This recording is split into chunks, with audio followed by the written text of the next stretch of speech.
This episode of the What's Happening Delco podcast is brought to you by Delco Meets for Business. Check us out on Meetup at Delco Meets, the number 4 business. Register and attend one of our incredible networking meetings.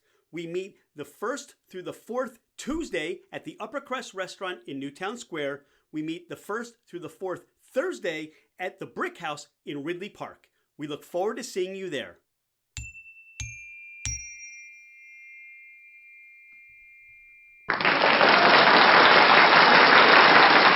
What's happening, Delco? I'm Rich Shane, and welcome to the What's Happening Delco podcast. Today, I'm joined by Kate Reiss of Rags to Riches Animal Rescue, and that's a number 2, not T-O.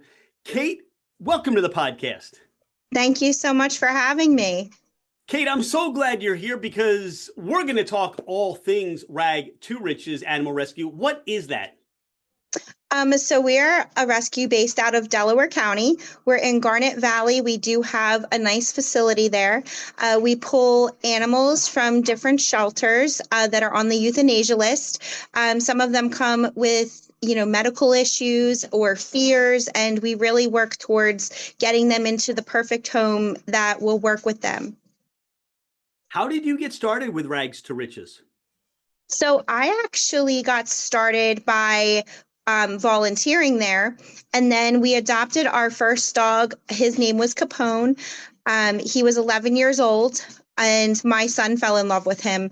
So after we adopted Capone, we just kept going. We volunteer, we foster. We've adopted, multiple other dogs from them that have been a little more difficult to get adopted out. So we try to help the ones that can't really find somewhere quickly, so they don't get stressed and, be at the rescue for more than a few months. What can people expect when they work with Rags to Riches? So when they work with us, we are very community based. We have several programs called Puppy Tales. They are based out of 3 elementary schools in the tri-state area. They actually help the children learn how to read, and it's improved their scores tremendously since this program has been implemented. So it not only socializes the puppies and gets them ready for a home life, but it also helps the children who may, not exactly like reading or, struggle with it, because everybody gets so excited when it's their turn to read with the puppies. I want to read with the puppies now. That sounds like a lot of fun. Yeah, it is a lot of fun, and the kids just love it, and it really does benefit, not only the dogs, but the kids. And I feel like that's very important, that the community is involved and that we are involved with them. So it's not just we rescue pets, it's also that we give opportunities to, local people, whether they need community service hours for senior year or, different things for their pets that they might not be able to afford. We try to help in all aspects. How many dogs, how many opportunities do you have at one time with your organization? So we have about probably 20 dogs. We do utilize foster homes. So if we have a foster and then a dog might be presented to us from the shelter and the foster's willing to take it in, we can make room. But at the actual rescue, we try to keep the numbers, low. So that way they don't get stressed out and they kind of, rotate a little easier, because when they do have a lot of chaos, it kind of sets them back a little bit, like the older dogs and the teenage dogs. And then you have some dogs that just may not be appealing to the public. They might get overlooked for, whatever reason. So we really try to keep the numbers at a, workable level. Kate, what is the process for either being a foster of a dog or adopting one of your pets? So in order to foster or adopt, the rules are pretty much the same. You have to fill out our applications, which can be found on our website, rags2richesrescue.org. And you can go into the appropriate section. It does ask a variety of questions about your home life, about your pets. They have to be spayed or neutered. Before entering a home, and the pets in the home also have to be spayed or neutered. So they're kind of like our basic requirements to adopt or foster. And fostering is very easy. The rescue makes it so much fun.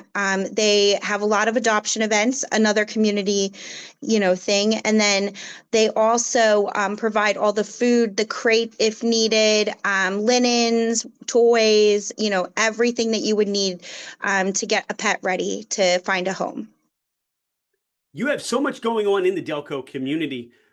I am certain that, like any other foundation, any other community charitable organization, you need donations, you need financial opportunities to continue to keep in working order.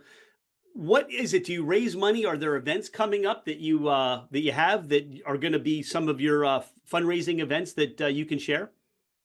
So we do. We actually have on April 28th, it's called Puttin' for Paws at Downingtown Country Club. It is our first golf event, and we're hoping that we can make it an annual thing. We're hoping that this is our biggest fundraiser of the year. We also have a spot on the website to donate, but for the golf event, you can actually come participate in raffles. We are going to have a live auction as well after the golf at the banquet. If you don't golf, the good thing is you can still come. We do have a ticket separately just for the banquet, so you can still participate, support the puppies, and we will have some adoptable dogs at that event as well. It starts at 12 o'clock, and tickets are available on Zeffy, and we do have a link on our Facebook page for the tickets. And we also are looking for sponsorships as well, if anybody's interested in doing that. But that's kind of where we are raising our money at the current time. We're probably going to plan some things for the summer, but this is going to be our biggest thing this year. Do you accept donations of toys? And you mentioned bedding and food. Do you accept those donations as well? We do, and we really appreciate them. We can accept, towels. They're always needed. Cleaning products are a big thing. We can always use cleaning products. Dogs can make a mess. So we really do appreciate any type of donation that can be dropped off at the rescue itself, even outside of business hours. We have like a drop-off section that you can leave it and we'll get it. Everything's monitored, so it's safe there. And any little thing helps. It's very expensive to run a rescue. So those donations, even if they're not monetary, they do take a lot off of us. For somebody that wants to donate, for somebody that wants to find your location to either donate goods and things that you're looking for, or adopt or foster, give those connections again. Sure. So if they want to drop off, it's at 1440 Conchester Highway, Suite C12. We're kind of around the back of the little complex. You'll see our signs. They're everywhere. Right now it's decorated for spring. You can't miss us. And there you'll see two doors. They're a vestibule. So you can just open the doors, leave it there. That's 1440 Conchester Highway in Garnett Valley. And then on our website, rags2richesrescue.org, there's a donate button on there. And there's also a donate button on our Facebook page, Rags, the number 2, Animal Rescue Inc. And they change the photos of the dogs pretty often. So I don't know who's on there at the current moment. I know they updated our background yesterday, but it should be a black and white dog right now, I believe. Of Rooster. He's one of our long timers. We try to use the long time dogs in the pictures. So there's multiple ways to help out. Kate, what you're doing is an inspiration for the community. Who inspires you? Who motivates you? Oh, I would have to say Tish Mayo. She is amazing. She's the owner, co-founder, or founder of the rescue, and she will bend over backwards for any animal. It started with a mission of wanting to make a change, and she jumped in with both feet, and she really does make this organization just go so smoothly. She makes it enjoyable for everybody, the volunteers, the fosters, adopters. She's always willing to help when she can, whether it's, with a dog in a shelter, people that need help with their own pets. If they've fallen on hard times, she'll give them food, different things like that. But she really is the heart and soul of Rags to Riches.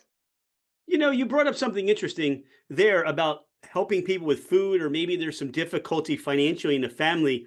And I think we don't necessarily have this in mind, that maybe there's some places we can turn to maintain that pet in our home, that family member, when things are tough. And this sounds like it's one of those things, like rather than need to put your dog up for adoption or to a rescue, maybe there are ways that you can keep everybody in the family together like that. Yeah, and that's really what we try to do when we do get emails about surrendering a pet. We try to give them other options, training information for local trainers that the rescue works with. We really try to keep the pet with the home. Obviously, there are some situations where the people just they can't, but we do try to offer them different support in order to keep their pet, because they are family, and they are a lifetime commitment. But again, there are some situations where that may not be feasible, which we totally understand, and we do try to help. Kate, you're out in the community in Delco and you have a cheesesteak craving. Where are you stopping? Um, let's think. That's a hard one. I haven't been down there in a long time for a cheesesteak. I would have to say probably Nixon Springfield if I had to pick. And how about pizza? You satisfied your cheesesteak craving. Where are you going for pizza in Delco? Oh, Pika's completely.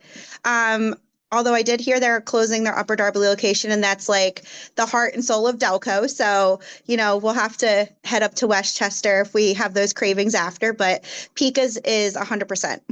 Lots of people have broken hearts right now in Delco hearing about the Pika's closing, and hopefully they will find a space that may be a little smaller to continue to satisfy people's Pika desires. So that would be wonderful. You have a convenience store need, Wawa or Royal Farms. Where are you going? Wawa. I mean, I don't think you can live in Delco and not go to Wawa. They're everywhere. But they're also just super convenient and quick, and they've added those self-checkouts. So, I mean, that's a plus. But I mean, Royal Farms does have really good, fast, like good food, like chicken and things. So it's kind of a toss-up, but if I had to choose, it would be Wawa. How do you describe Delco to someone who's never been here before or who has not heard of Delco before? Um, we really are like our own little world. If you could go down the shore and you could see someone from Delco and just know it. And most of us probably wear our Delco shirts while we're there. But I really do feel like it's this nice community of, just families that have been here for a while. So it's like each generation I feel knows somebody that maybe your parents grew up with. So it's kind of like Cheers, like back in the day, everybody knows your name. I feel like that's a pretty good description of our community in Delco, and it's great. I think it's very unique to find that nowadays. So, yeah, I think Delco is a one of a kind place. You have friends or family coming in from out of town. You want to give them or take them to having that Delco experience. Where are you sending them, or where are you taking them? So we'll definitely go to Pika's. We also really enjoy Cawley's. That's the little Irish restaurant in Upper Darby. We love it there. And I don't know if they're still open. Haven't been down there in a while, but if I had to choose, it would be there. And then I think we would probably hit up Booth's Corner, because everybody needs to experience that. And then for kids, I would definitely hit up Oasis Family Fun Center because it's affordable and the kids can literally run and play all day and it doesn't break your pocket. And then I think for dinner after that, we would stop at Ashley's Restaurant. That's in Glen Mills. And they're also big supporters of us. So, again, it's just that Delco community. Where is your I have to go here in Boost Corners before I leave here? It's your go-to spot. I can't remember the name of it for the life of me, but it's this cute little Amish market. And they have fresh food and they do have like the nicest people that work there. I can't for the life of me remember what it's called, but when I go in, I know where it's at and I know that's where I'm going. Kate, is there anything that you'd like the listeners to know more about you or more about Rags to Riches Animal Rescue? I would just like people to know that we are looking for volunteers. We're looking for fosters. We're always looking for adopters, of course. But I think that it really just, is a great place to come together and help the dogs. We really do try to make everybody feel as like they're part of our family, just in the Rags to Riches community. A lot of us are friends outside of the rescue as well. We all try to help each other out with different things. And it's just a great organization to be a part of. So volunteering kind of puts you in that circle. And then fosters, we really, really need fosters for our dogs. And that's like one of the most important roles in the rescue is fostering. Kate, you and Rags to Riches are Delco done right. Thank you for being a friend of what's happening, Delco. Thanks for all that you do in the Delco community. We look forward to seeing you at your fundraising event in Downingtown. Give that location and that date one more time. Sure. It's April 28th. It starts at 12 o'clock for check-in. Shotgun is at 1 p.m. And then the banquet and hors d'oeuvres will start at 5. So there are 2 different tickets, again, which you can find on our Facebook page, or you can look up Putton for FORE, pause. And then all the info is in there. Fabulous. Kate, thanks again. And we definitely can't wait to see all the good that you continue to do in the Delco community. Thank you so much. Hey, it's Rich. Thank you so much for being a listener to the What's Happening Delco podcast. I appreciate you taking the time out of your day to learn more about the people and businesses in our community. I have been a real estate agent for over 25 years, working with first-time home buyers to last-time home sellers. As a listener of the podcast, my gift to you is a complimentary 1-year American Home Shield home warranty. This is for buyers and sellers that I help. If you're looking to move anywhere in the United States, I have you covered with an amazing network of real estate agents. I look forward to hearing from you. My direct line is 215-313-3777, or you can email me at rshaneremax@comcast.net. Oh, by the way, I am never too busy for any of your referrals.